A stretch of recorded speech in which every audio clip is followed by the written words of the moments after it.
Tumekutana hapa ili niwape habari njema ya ujio wa Mheshimiwa Rais wa Jamhuri ya Muungano wa Tanzania tarehe 8 ya mwezi wa pili 2026 katika mkoa wetu wa Dar es Salaam.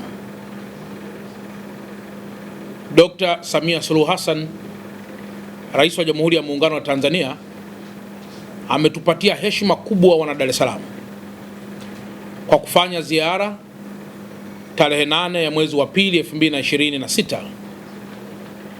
kuanzia saa 2 asubuhi kwa lengo la kuja kuzindua soko la Kariakoo.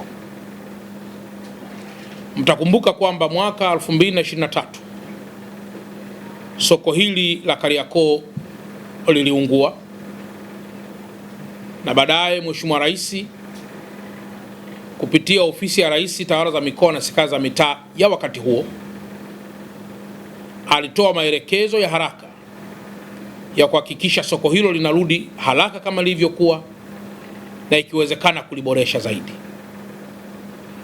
Nayo furaha kuwaambia kuwa kazi hii kubwa ameifanya Mheshimiwa Rais Dr. Samia Suluhu Hassan. Ameleta fedha zaidi ya bilioni 28 ambazo zimekarabati soko la zamani na kujenga soko jipya.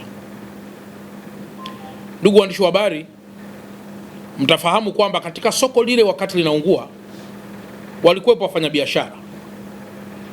Nayo furaha pia kuwaambia kuwa shirika la masoko la Kariakoo chini ya mtendaji wake Bwana Ashraf wamejitahidi kuhakikisha kuwa wafanyabiashara wote waliokuwepo wakati huo wanarejeshwa kufanya biashara katika eneo la soko la Kariakoo jipya na lile la zamani. Hayo pia yalikuwa ni maelekezo ya Mheshimiwa Rais, yamekuwa ni maelekezo ya Mheshimiwa Waziri Mkuu, yamekuwa pia ni maelekezo ya Mheshimiwa Waziri wa TAMISEMI Profesa Shemdoe kuhakikisha wafanyabiashara wote waliokuwepo zamani wanarejea. Na urejeshaji huo, wafanyabiashara wote ambao wamepata mikataba wanafahamu hatua zote ambazo wamepitia mpaka kukamilisha hatua za kupangishwa tena ya maeneo ya vizimba na vile viduka ama vigoli ambavyo vipo katika soko hilo.